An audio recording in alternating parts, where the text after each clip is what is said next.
For spinach artichoke dip, which is good for holidays, just a snack or a Super Bowl. It's really simple. I have 10 ounces of spinach here, chopped spinach, completely drained and dried. I mean, I kept it in the refrigerator overnight to drain. So that's completely, because you don't want anything really wet.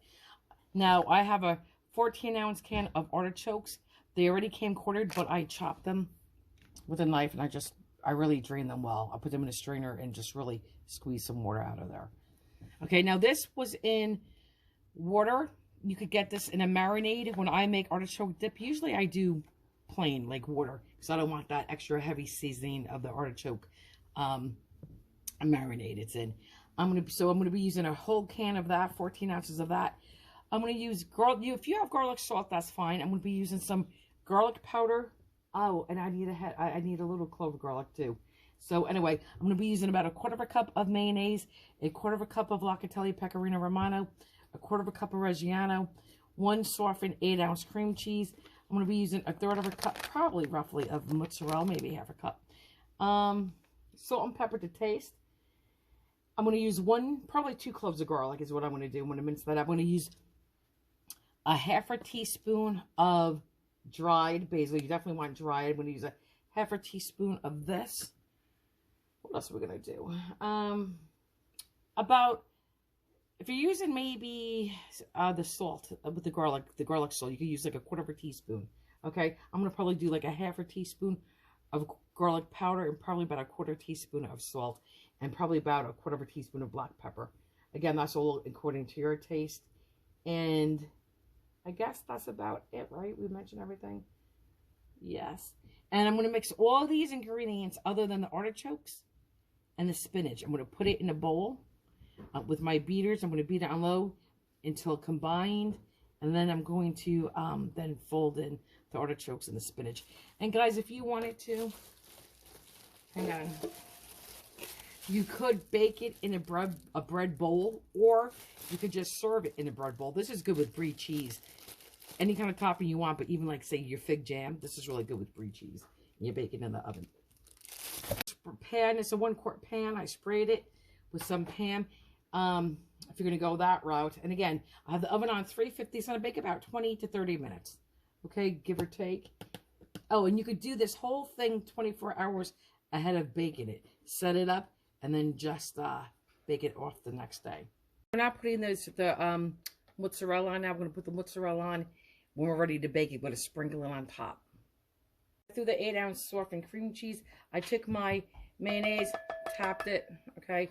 It's a 1/4 cup of mayonnaise. Guys, so here we go. We're going to put a 1/2 cup of our Locatelli cheese in, which is your Pecorino Romano. This is good stuff. It's delicious with, if you're making Italian food. Here's our Parmesan Reggiano. This is the good one. It's expensive, but it's aged at least 2 years. Here's a Reggiano. Okay, now we're going to throw in, hang on, I need my garlic. I'm going to put it in my hand. Here's some garlic powder. Well, that's probably about a teaspoon. And I like garlic, but we'll do a 1/2 teaspoon.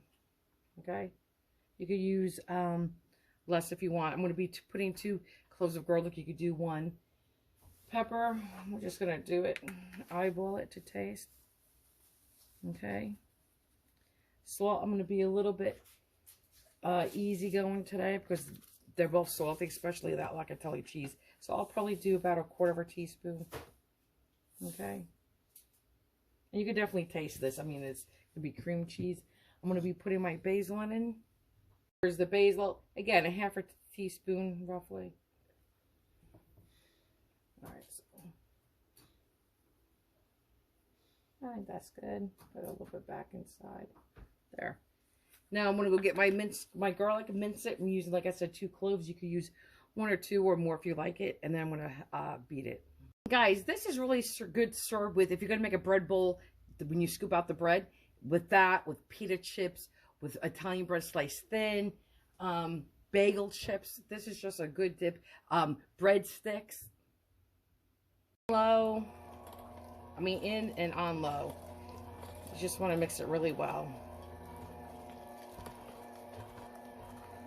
Increase my speed. And now I'm going to taste it and see if I want to adjust it, or, you know, more cheese, more garlic, which I don't think you guys are going to want, but this is when you taste it. Okay. Perfect. Very good. Oh my God. I just love this so much. This is always at my Super Bowl tables too. Very flavorful.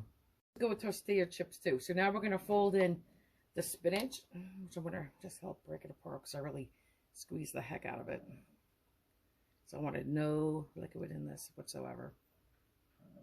Okay, so I'm just going to help it along. Just break it apart again. So I really compacted it. Okay, just like so.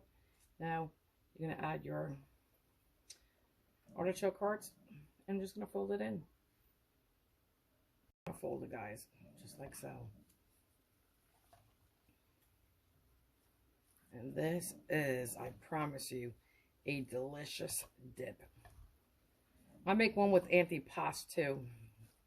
It kind of tastes like, if you like an Italian sub, an Italian hero, it tastes like that with the creamy vinaigrette base.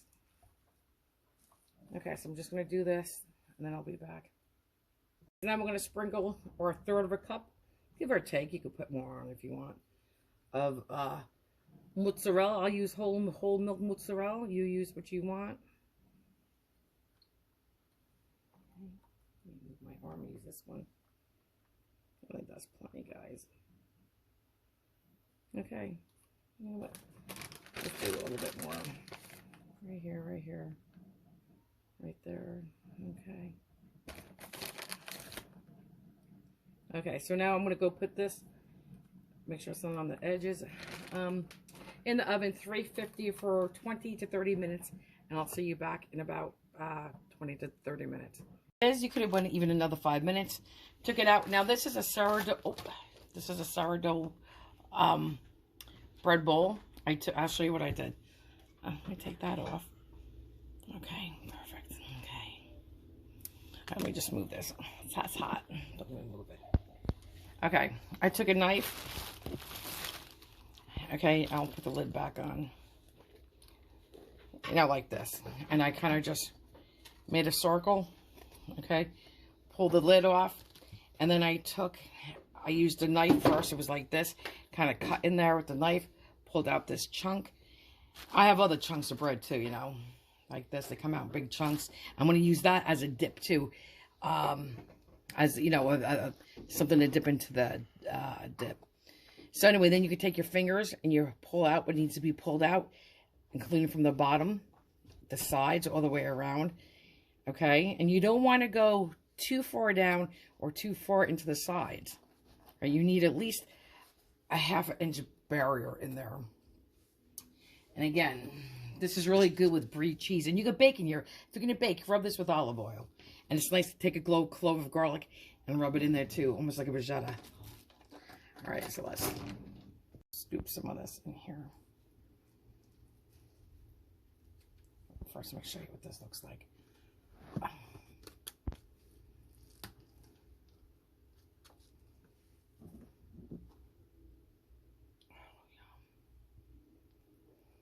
Guys, delicious. Okay.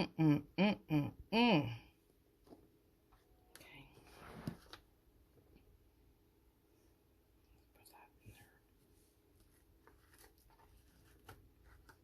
Okay. Guys, this is just so delicious. You just push it in there, guys. Okay.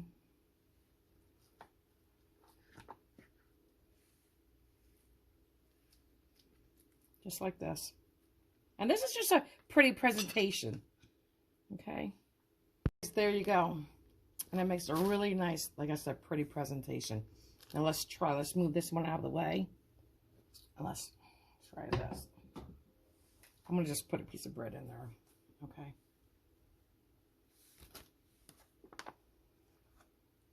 That's way too big. Guys, I have to do this off camera. Hang on. Guys, definitely 5-star. Honest to God, I've never said that about one of my recipes, but I could, especially for like my meatballs and stuff like that. But I'll tell you what, Totally delicious. Let's do it again. I'll take a smaller bite for the camera. I taste the cheese. I taste a little bit of the spinach. That's what I'm tasting, and it's just a really nice combination, well balanced flavor here. Very good, guys. Happy holidays. And like I said, this is always on my especially my Super Bowl table. I just want to take a bite one more time. Besides the cheeses, when it's creamy, and it's a well-balanced cheese, you do have a little bit of that garlic. So good. So good, guys. Definitely worth making. If you ever have, like, when you do entertaining, when you have an entryway, if you have, like, I don't care if it's a glass of champagne, or if it's, like, a holiday cocktail, I always have an appetizer at my front door in my entryway with either a glass of champagne or a cocktail. Usually it's deviled eggs with some kind of finger food appetizer. And then, you know, they walk in, they walk around, then there's obviously other food. But this would be really good even at your entryway with, like a harder piece of, bagel bite that they could just dip right in with their glass of champagne or cocktail drink and, you know, walk around. It's a nice starter to have an appetizer and a drink right in your entryway when guests walk in.